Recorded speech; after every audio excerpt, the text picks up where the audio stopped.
So friends, बिना किसी देरी के शुरू करते हैं आज की अपनी इस बेहतरीन स्टोरी को। तो अगर आप भी अपनी इंग्लिश को इम्प्रूव करना चाहते हो तो बस इस वीडियो को एंड तक ज़रूर देखना, आपको बहुत कुछ सीखने को मिलेगा। सो फ्रेंड्स, यहाँ पर बताया जा रहा है कि Jack was a 50 years old man. जो जैक था वो 50 साल का एक बूढ़ा आदमी था। Jack was a 50 years old man. जो जैक था वो 50 साल का आदमी था। Who lived in a European country, जो एक यूरोपियन कंट्री में रहता था। एट दैट टाइम, उस समय Jack was going through the worst phase of his life. जब वो 50 साल का था तो उस समय की बात बताई जा रही कि एट दैट टाइम, उस समय Jack was going through, Jack जो था वो गुजर रहा था the worst phase of his life, अपनी ज़िंदगी के सबसे बुरे दौर से। He had neither a home to stay in nor food to eat. उसके पास ना तो रहने के लिए घर था और ना खाने के लिए खाना। He had neither a home to stay in. उसके पास रहने के लिए ना तो घर था नोर फूड टू ईट, ना ही खाने के लिए खाना। He used to sleep on the road side. वो रोड के किनारे सोया करता था। जैसे आपने देखा होगा ना, रोड के साइड में लोग सोते हैं, तो उसके बारे में बताया जा रहा है कि he used to sleep on the road side. वो रोड साइड सोता था, रोडों के किनारे सोता था। And ask passer by for money, और जो गुजरने वाले होते थे वहाँ पर, and ask passers by for money, गुजरने वालों से वहाँ से पैसे मांगता था। So he could buy something to eat, ताकि वो कुछ खरीद के खा सके। So he could buy something to ईट, वो लोगों से पैसे मांगता था जो वहाँ से गुजरते थे। So he could buy something to eat, ताकि वो कुछ खरीद सके और खा सके। Jack wasn't always like this. Jack हमेशा से ऐसा नहीं था। ही हैड अ फैमिली, उसका भी एक परिवार था। अ ब्यूटीफुल वाइफ, एक खूबसूरत बीवी। एंड 2 चिल्ड्रन, और 2 बच्चे। होम ही लव्ड डियरली, जिनको वो बहुत ज़्यादा मोहब्बत करता था। तो जैक के बारे में आगे बताया जा रहा है कि Jack wasn't always like this. Jack हमेशा से ऐसा नहीं था। ही हैड अ फैमिली, उसका भी एक परिवार था। ब्यूटीफुल वाइफ, एक खूबसूरत वाइफ। एंड 2 चिल्ड्रन, और 2 बच्चे। होम ही लव्ड डियरली, जिनसे वो बहुत ज़्यादा मोहब्बत करता था। Jack worked in a company, जो जैक था वो एक कंपनी में काम करता था। And his wife worked as a cashier in a store, और उसकी जो वाइफ थी वो एक स्टोर में कैशियर के तौर पर काम करती थी। And his wife worked as a cashier in a store. Their family like any other was very happy. उनका परिवार भी दूसरे परिवारों की तरह बहुत खुश था।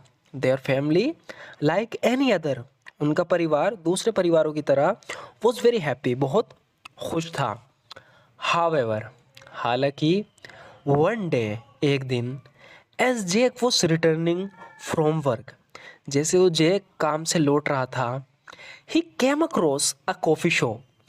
वो एक कॉफ़ी शॉप के पास आता है, यानी एक कॉफ़ी शॉप के पास से गुजरता है। जैसे हम कहीं रोड पे जा रहे हैं, हमें कोई दुकान दिखी अचानक से, यानी हम जा रहे हैं, हमें कॉफ़ी शॉप दिखी, तो हम इसी तरीके से सामने कोई दुकान वुकान आ जाना, हमें पता नहीं कि यहाँ पर है।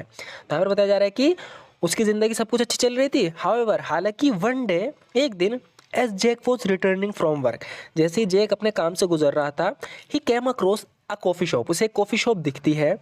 एज ही एंटर्ड, जैसे ही वो एंटर करता है, अंदर जाता है, ही सो हिज वाइफ, वो अपनी पत्नी को देखता है, सिटिंग विद अनदर मैन, किसी और आदमी के साथ, टॉकिंग, बात करते हुए।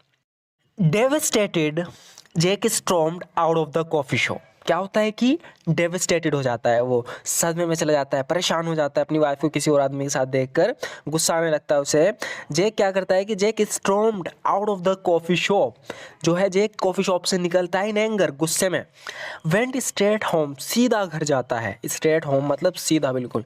वेंट स्ट्रेट होम, सीधा वहाँ से घर जाता है। एंड ड्रिंक हैवली, और बहुत ज़्यादा शराब पीता है। टू काम हिज रेज, अपने गुस्से को काम करने के लिए, शांत करने के लिए। ड्रिंक हैवली, बहुत ज़्यादा शराब पीता है। When his wife came home, अब आगे बताया जा रहा है कि जब उसकी पत्नी घर आती है। When his wife came home, Jack was heavily intoxicated, जो जैक था वो बहुत ज़्यादा intoxicated था, यानी बहुत ज़्यादा नशे में था। And furious, और गुस्से में था। विदाउट थिंकिंग, बिना सोचे समझे, ही शॉट हिज वाइफ, उसने अपनी वाइफ को गोली मार दी।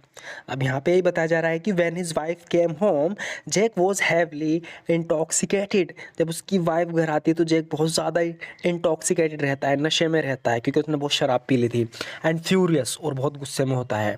विदाउट थिंकिंग, बिना सोचे समझे, ही शॉट हिज वाइफ, वो अपनी वाइफ को शॉट कर देता है यानी गोली मार देता है। कॉजिंग हर डेथ, जिससे क्या होती है कि उसकी वाइफ मर जाती है। कॉजिंग हर डेथ, उसकी डेथ का कारण बनता है, उसकी वाइफ मर जाती है। Causing her death. Hearing the gun shot, गोली की आवाज़ सुनकर जैक्स नेबर्स अराइव्ड, जैक के पड़ोसी आते हैं। एंड कॉल्ड द पुलिस, और पुलिस को बुला लेते हैं। इट वॉज रिवील्ड, यानी जब पुलिस आती है, पूछताछ होती है कि क्या हुआ था, क्यों गोली मारी, तो तब ये बात निकल कर आती है, रिवील होता है। इट वॉज रिवील्ड, ये रिवील होता है कि that the man Jack's wife was talking to was her childhood friend, जिस आदमी से जैक की वाइफ वहाँ कॉफ़ी शॉप में बात कर रही थी ना, वो उसका बचपन का दोस्त था। इट वॉज रिवील्ड, ये खुलता है, ये रिवील होता है दैट द मैन, के आदमी, जैक्स वाइफ, जिससे जैक की पत्नी वो टॉकिंग, बात कर रही थी, to was her childhood friend, वो उसका बचपन का दोस्त था।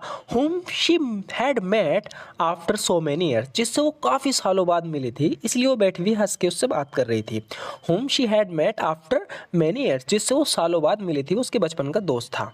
नाउ जैक वॉज रिग्रेटिंग, अब जो जैक था वो रिग्रेट कर रहा था, रिग्रेटिंग यानी कि पछता रहा था। हिज एक्शंस, अपने एक्शन को लेकर उसने क्या किया, अब जैक उसको लेकर पछता रहा था। Now Jack was regretting his actions, but it was too late, लेकिन अब बहुत देर हो चुकी थी। Jack received a 25 year sentence for his crime, Jack को क्या हुआ कि 25 साल की सज़ा मिली अपने जो क्राइम किया उसके लिए। After spending 25 years in jail, 25 साल जेल में बिताने के बाद, Jack was an old man, अब जैक जो था वो बूढ़ा आदमी हो चुका था, क्योंकि वो 25 साल का था जब जेल में गया था, और अब 50 साल गुजर चुके थे, मतलब 25 साल और गुजर चुके थे तो 50 साल का हो गया था। Jack was an old man when he was release, जब वो जेल से छुटा तो बूढ़ा हो चुका था। ऑलमोस्ट 50 ईयर्स ओल्ड, लगभग 50 साल का। नाउ अब neither his relatives nor his friends wanted to meet him, क्योंकि उसने ऐसा काम किया कि अब ना तो उसके रिश्तेदार उससे मिलना चाहते थे और ना ही दोस्त। Now, neither his relatives nor his friends wanted to meet him. Even his children refused to recognize him. यहाँ तक कि उसके बच्चों ने उसे पहचानने से मना कर दिया। Jake was now spending his life on the streets. अब जैक जो था वो गलियों में, रोड पे अपनी ज़िंदगी गुजार रहा था, जैसे कि हमने शुरू में देखा था स्टोरी के। Jack was now spending his life on the streets. Jack जो था वो अब अपनी ज़िंदगी सड़कों पर बिता रहा था। सो फ्रेंड्स, आपको ये स्टोरी कैसी लगी ज़रूर बताना। अगर आप इस तरीके से अपनी इंग्लिश को इम्प्रूव करना चाहते हो तो हमारे चैनल को जरूर सब्सक्राइब कर लेना। Thank you so much for watching this video friends.